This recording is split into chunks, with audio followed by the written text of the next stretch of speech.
नमस्कार, turning point में आपका स्वागत है और मैं हूं आपके साथ साइमा।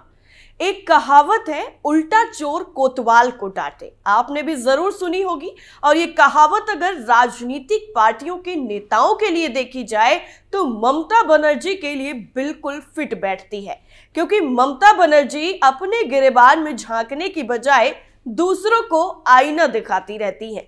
अब तो ममता बनर्जी ने हद ही कर दी है, क्योंकि ममता बनर्जी ने अब केंद्र सरकार यानी कि मोदी सरकार को चेतावनी ही दे डाली और इसके साथ ही अल्टीमेटम भी दिया है, जिसके बाद ममता बनर्जी की चर्चाएं एक बार फिर से तेजी के साथ होने लगी हैं। खबर में धमाकेदार खुलासा करेंगे, लेकिन उससे पहले आप ये जान लीजिए कि करोड़ों करोड़ के घोटाले पश्चिम बंगाल में हुए, लेकिन ममता बनर्जी के मुंह से एक शब्द भी नहीं निकला। लेकिन अब ममता बनर्जी केंद्र की मोदी सरकार को आंखें दिखा रही हैं। तो क्या कुछ है पूरा मामला, सब कुछ आपको पॉइंट टू पॉइंट बताते हैं। ममता बनर्जी के बदले तेवर, मोदी सरकार को दी चेतावनी।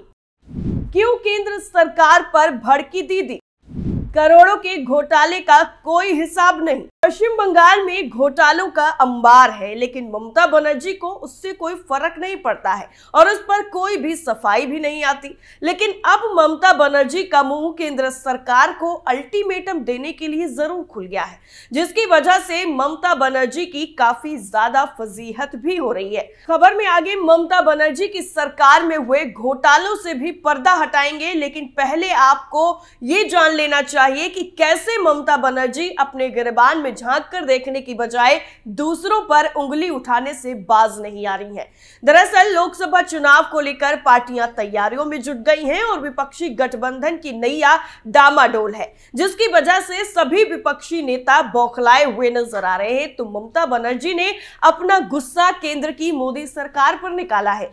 दरअसल जिस वक्त पूरा देश गणतंत्र दिवस की खुशी में झूम रहा था, उस वक्त ममता बनर्जी अपने दिल की नफरत को बाहर निकालकर मोदी सरकार पर बरस रही थी और पश्चिम बंगाल की मुख्यमंत्री ममता बनर्जी ने केंद्र सरकार को चेतावनी देते हुए सभी बकाया राशि का भुगतान करने के लिए 7 दिनों का अल्टीमेटम दिया है, जिसने सियासी गलियारों में एक अलग ही चर्चा शुरू कर दी है। और ममता बनर्जी ने ऐसा करके अपने ही पैरों पर कुल्हाड़ी मारने का काम किया है।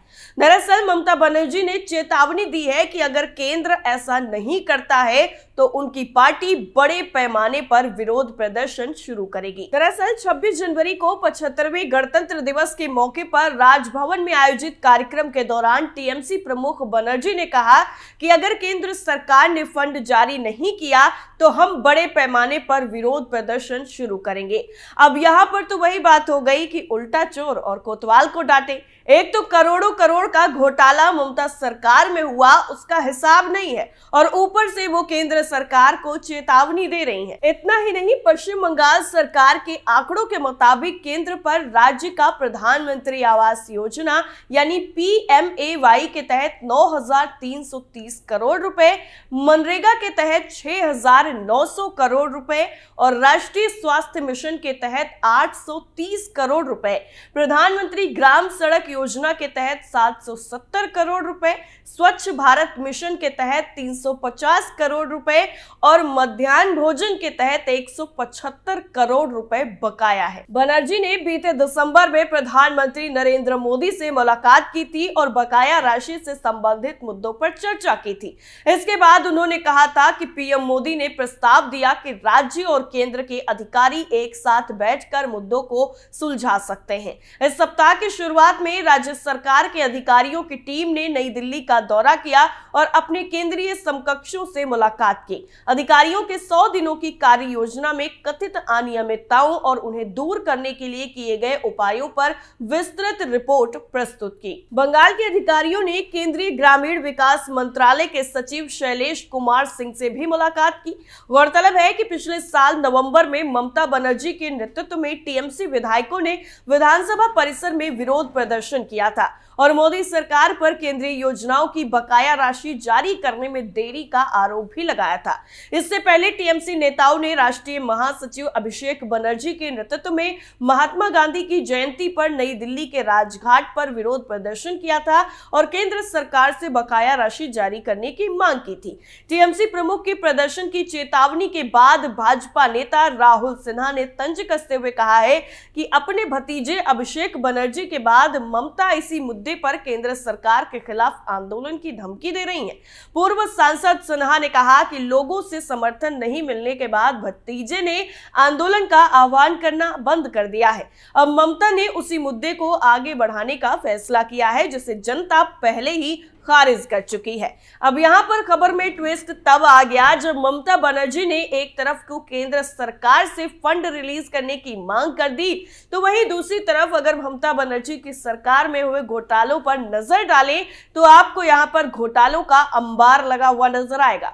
सबसे पहले उस घोटाले की बात करते हैं और आपको भी बताते हैं जिसमें ममता बनर्जी के दिग्गज नेता फंस चुके हैं, और वो है शिक्षक भर्ती घोटाला, जिसमें 350 करोड़ से ज्यादा का घोटाला होने का आरोप है।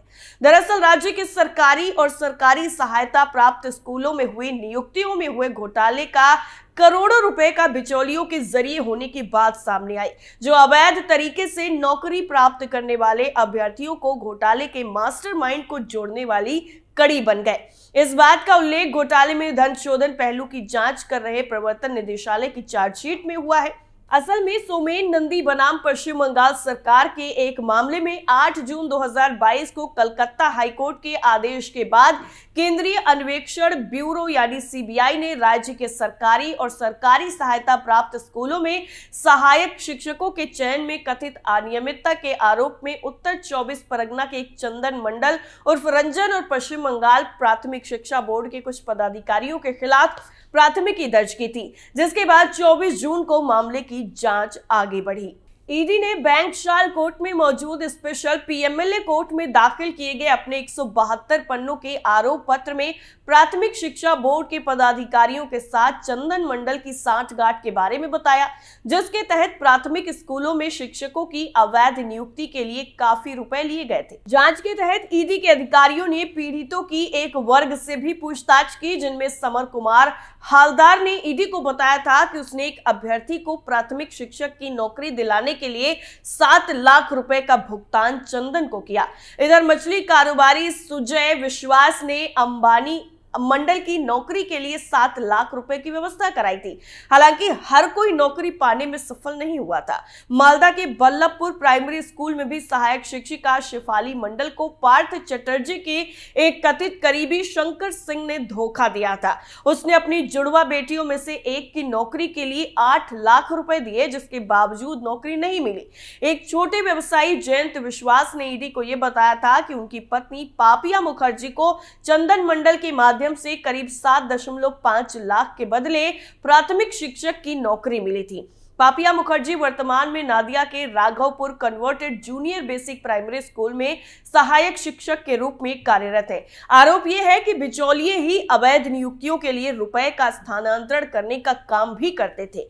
ईडी के चार्जशीट में यह भी कहा गया था कि अपात्र उम्मीदवारों को नौकरी दी गई।